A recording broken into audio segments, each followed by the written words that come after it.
Let me ask you something. Have you ever had a moment where everything fell apart at the same time? Maybe you lost a job, a relationship ended, something you worked hard on failed publicly, your health took a hit, your finances went sideways, the people you counted on weren't there. And in the middle of all that, when the ground felt like it was gone from under you, you had to keep going. You had to get up the next morning and function. You had to make decisions. You had to show up for other people even when you were barely holding it together yourself. Now let me ask you this. What got you through it? For most people, when they really think about it, the answer isn't a strategy or a system or a technique.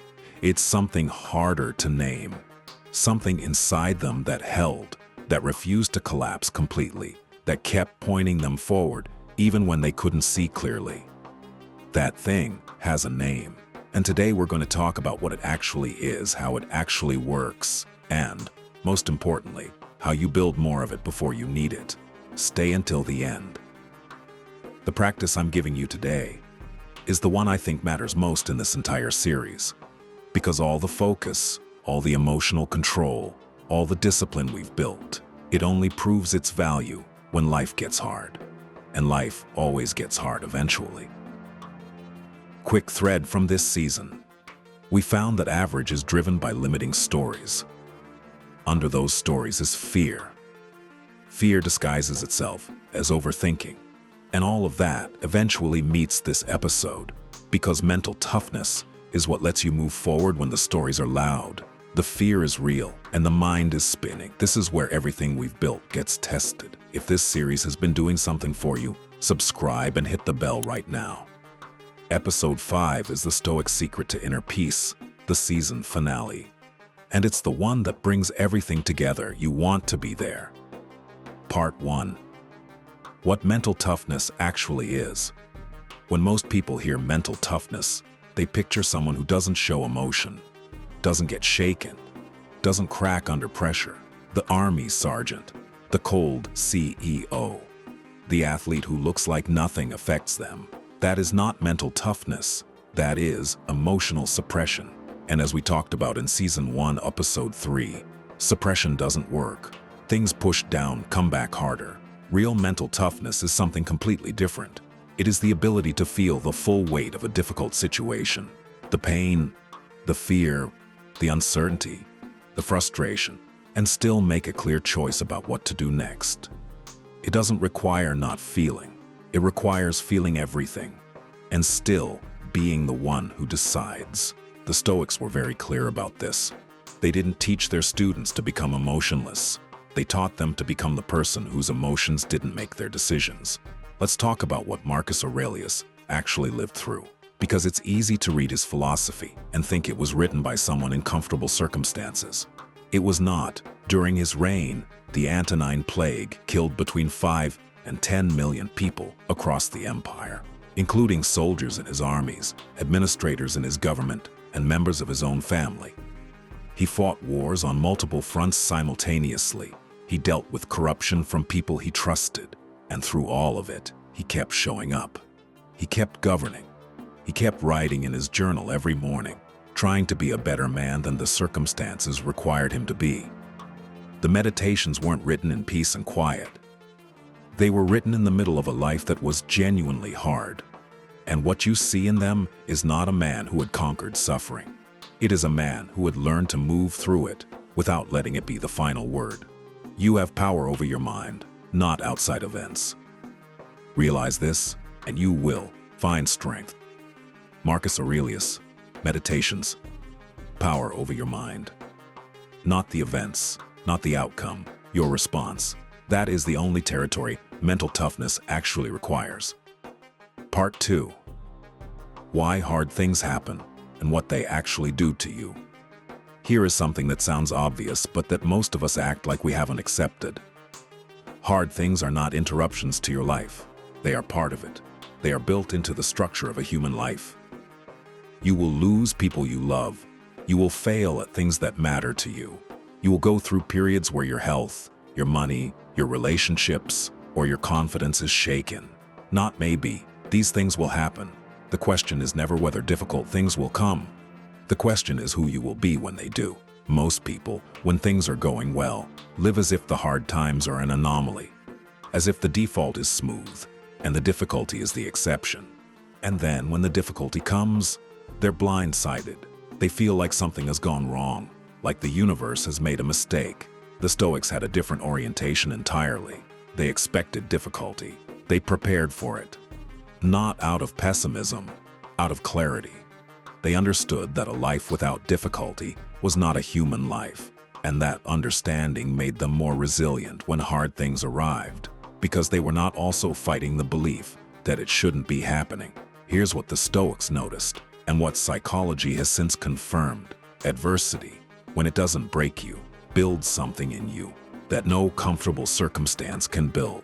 It builds the knowledge that you can handle hard things. And that knowledge, the lived, experienced, bone-deep knowledge that you have been through something difficult and survived it, changes how you move through the world. It gives you a kind of confidence that you cannot get from success alone, because success tells you that things went right. Adversity tells you that even when things go wrong, you are still standing. Think about the hard thing you've been through in your life, that you're most proud of surviving, the thing that felt impossible at the time, the thing you weren't sure you would make it through, and think about what it gave you on the other side. That is not a coincidence. That is the actual mechanism. Difficulty, navigated with intention, is one of the most reliable builders of the person you are capable of becoming. Fire is the test of gold. Adversity of strong men. Seneca. On Providence, fire doesn't damage gold. It reveals it. It burns away what was never gold in the first place and shows what's underneath. Seneca believed adversity worked the same way. It didn't create character. It revealed it. It showed what was already there, fuente, and the corollary, which is the uncomfortable part. If you haven't been tested, you don't actually know what's there yet. You have beliefs about yourself, that you're resilient, that you're strong, that you would handle it, but beliefs without experience are just theories. Adversity is the experiment that tells you whether the theory is true. Part 3. The specific things mentally tough people do differently. This is the Stoic principle we introduced in Season 1, Episode 1, and it shows up here because it is the foundation of mental toughness. When something hard happens, the mind immediately starts running on what it can't control. Why did this happen? How could they do this? What if it gets worse? Why me? Those questions have no useful answers. They generate emotion without generating direction, and they drain the mental energy that you need for the only question that actually matters. What can I do right now? Mentally tough people are not people who don't feel the pull of those questions. They feel it just as much as anyone. The difference is that they redirect faster. They feel the feeling, acknowledge it, and then ask, what is actually in my control here? And they put their energy there. That sounds simple. It is not simple. It is a discipline that requires practice. But every time you practice it, every time you catch yourself spiraling into the uncontrollable and redirect toward the actionable, you build a little more of the muscle. Serena Williams won 23 Grand Slam singles titles. She is widely considered the greatest tennis player of all time, and she has described in multiple interviews the specific mental practice that allowed her to perform at that level under that kind of pressure. She called it the reset. After every point, whether she won it or lost it badly, whether it was brilliant or an unforced error, she had a practiced routine that brought her back to neutral, a specific set of physical and mental cues that closed the last point and opened the next one with a clear mind. She didn't pretend the bad points didn't happen. She didn't suppress the frustration. She felt it, closed it, and reset every single time. Across 3 set matches in Grand Slam finals, in the heat, under enormous pressure. This is the discipline of the ruling faculty, the hegemonicon that Marcus Aurelius wrote about. The practice of returning to your center, no matter what the last moment was, and choosing how to approach the next one. One of the most consistent things you see in mentally tough people is that they frame difficulty differently than most people do. Most people frame a setback as, This is a disaster. It means something bad about me, or my situation, or my future. Mentally tough people tend to frame it differently. This is a chapter, not the whole story. A difficult chapter, yes. But chapters end. And what comes after is partly determined by how I choose to move through this one. Viktor Frankl, who survived the Nazi concentration camps and came out of that experience with one of the most important books ever written about human resilience, described this as finding meaning in suffering, not pretending the suffering isn't real, not minimizing it, but refusing to let it be the whole story.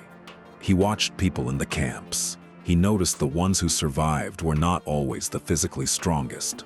They were often the ones who had a reason, a purpose, something beyond the immediate suffering that made continuing feel worth it.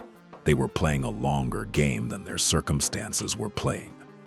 Epictetus understood this at his core, a man born into slavery who became one of history's most influential teachers, did not do so by ignoring the difficulty of his circumstances. He did it by refusing to let those circumstances define the limits of who he could become. Make the best use of what is in your power and take the rest as it happens. Epictetus, Enchiridion. Part 4. How you build mental toughness before you need it. Here is the critical thing to understand about mental toughness. You cannot build it during the hard moment. You can only use what you've already built. When the crisis hits, when the ground falls away, there is no time to develop new habits or practice new skills. What shows up in that moment is the accumulated result of every ordinary day before it. Every time you did the hard thing when you could have avoided it. Every time you got up when the alarm said so. Every time you had the uncomfortable conversation instead of the comfortable silence. Every time you stayed with the discomfort instead of reaching for the escape. All of those small moments were practice sessions. Practice for exactly this. The Stoics knew this. That is why they practiced voluntary discomfort, why they prepared for difficulty in advance, why they worked on their minds in the easy times, because they understood that character is not built in the fire. It is built before the fire. The fire only shows what you built. Here is what that daily building actually looks like. 3 practices, all simple, all built directly on what we've covered in this series. First, do one uncomfortable thing every day, not a dramatic overhaul. One thing, the call you've been putting off, the workout on the day you don't feel like it, the honest conversation you've been avoiding, the early start when staying in bed is easier.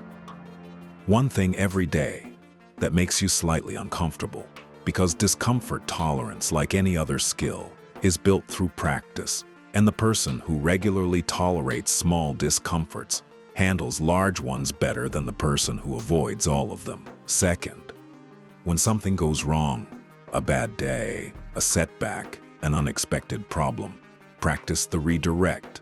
Don't spiral into what you can't control. Ask immediately, what can I actually do about this right now? You don't have to solve everything, just the next thing, just what's in your hand at this moment. This is a reflex that you build over time, and once it's built, it becomes automatic in the moments when you need it most. Third, use your evening review. This is the practice from Season 1, Episode 1, 3 questions every night. But now add one more. What hard thing did I face today, and how did I handle it? Not to judge yourself, to learn, to see where you held and where you didn't, to notice which situations still trigger the spiral and which ones you're getting better at navigating. You are building a mind that can handle whatever comes, not because you know what's coming, because you've been practicing for it every ordinary day. The impediment to action advances action. What stands in the way becomes the way. Marcus Aurelius, Meditations.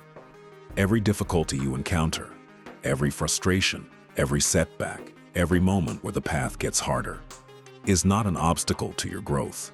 It is the material your growth is made of. The Stoics didn't look for an easier path. They looked for the person who could walk the path as it actually was, That person is who this series has been building from the beginning. We're almost at the end of season 2, one episode left after this. What we've built together this season. We found the stories that keep people average and learned to question them. We looked fear directly in the face and developed a method for not letting it make our decisions. We named the overthinking loop and built 2 tools to break it. And today we've talked about how to develop the mental toughness to actually carry all of that into the hardest moments of real life. Episode 5, The Stoic Secret to Inner Peace, is where season 2 ends. And it is the episode that answers the question underneath everything we've done. After all the discipline, all the emotional work, all the mental toughness, is there peace? Can you actually build a life that feels genuinely good on the inside, not just impressive from the outside? The Stoics had a very specific answer to that question, and it might surprise you. The practical solution. The hard thing practice here is the practice for this episode. It is the simplest one we've given you in this entire series, and it is the one that will compound the most powerfully over time. Every day, do one thing that is genuinely uncomfortable for you, and every evening, in your review, answer this one question. What hard thing did I face today, and how did I show up for it? That's it. One uncomfortable act, one honest reflection, not a massive overhaul, not a dramatic commitment, just a daily practice of stepping into discomfort intentionally, and then looking honestly at what happened when you did. 1. The uncomfortable thing. Each morning, as part of your commitment from Season 1, Episode 4, identify one thing you will do today that you would normally avoid. It doesn't need to be dramatic, a difficult email, a workout you don't feel like doing, saying something honest that would be easier to leave unsaid, sitting with a problem instead of distracting from it, starting a task you've been putting off. The specifics don't matter as much as the consistency. One uncomfortable thing every day. That is the practice. 2. The honest reflection. Each evening, add one question to your evening review from Season 1, Episode 1. What hard thing did I face today, and how did I show up for it? Not whether you handled it perfectly, just how you showed up. Did you redirect toward what you could control? Did you feel the feeling and still make a clear choice? Did you play a longer game? Or did you let the moment feel like the whole story? Over time, this reflection builds self-knowledge. You'll start to see your patterns, where you're strong, where you still need work, and the knowing, honest, specific, non-judgmental, is the beginning of the changing. Mental toughness is not a personality trait. It is not something you either have or you don't. It is a skill. And like every skill in this series, emotional control, focused attention, discipline, the ability to question your own stories, it is built through practice, repetition, showing up and doing the work, even on the days when you don't feel it. The person you are building through this practice is not someone who never struggles.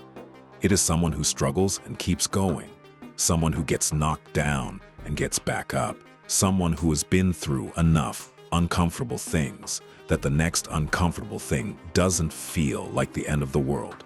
That person is available to you. You're building them right now. If you are pained by external things, it is not they that disturb you, but your own judgment of them, and it is in your power to wipe out that judgment now.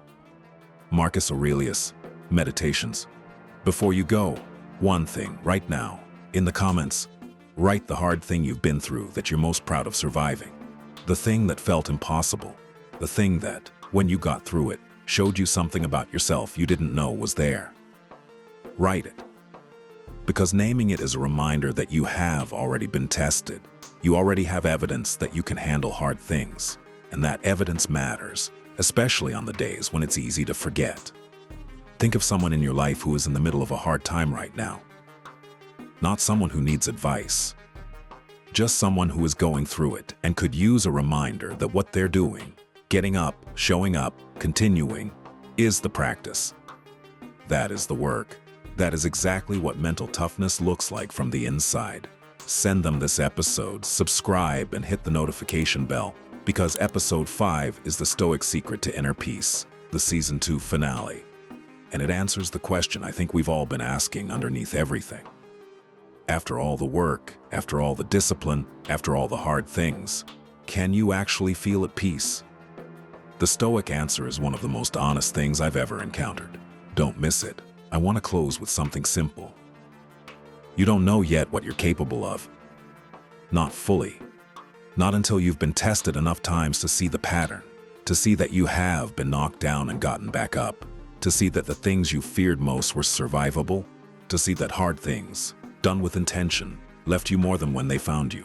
The Stoics spent their entire lives building that knowledge, not waiting for the hard thing to arrive and hoping for the best, preparing every ordinary day so that when the hard thing came, and it always comes, they were already the person who could handle it.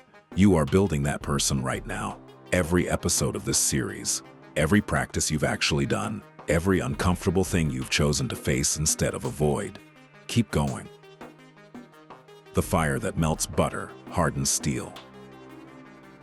Epictetus. The same difficulty will break one person and forge another.